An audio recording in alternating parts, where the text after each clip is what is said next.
Dans cette campagne pour les élections européennes, les médias ne relayent la parole que de 7 ou 8 listes. Mais ce qui est frappant, c'est que si chaque écurie parle un peu de l'Union européenne, elle prépare surtout la prochaine présidentielle et la préoccupation de tous les candidats est de se positionner les uns par rapport aux autres.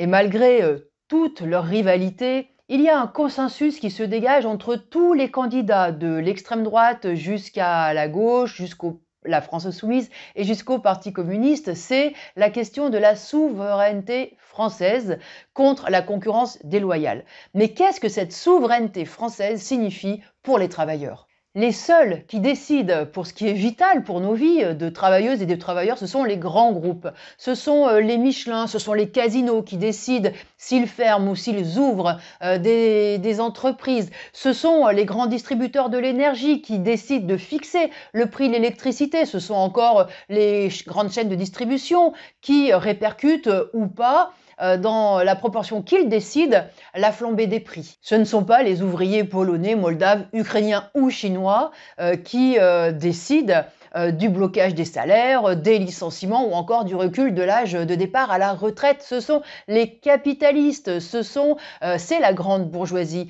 et elle a à sa disposition pour exécuter ces 4 volontés eh bien, des institutions comme l'État français, le gouvernement français et aussi comme l'Union européenne. L'Union européenne a été construite, comme l'État français, pour servir les intérêts de la classe bourgeoise. Elle a été conçue par et pour les intérêts des capitalistes. Alors, ce n'est pas un espace de liberté et de paix. Non, l'Union européenne, c'est la construction d'un marché économique sur lequel, d'ailleurs, les grands groupes européens continuent de se mener une guerre économique acharnée. Cette rivalité économique se mène avec la sueur et avec les nerfs de tous les travailleurs.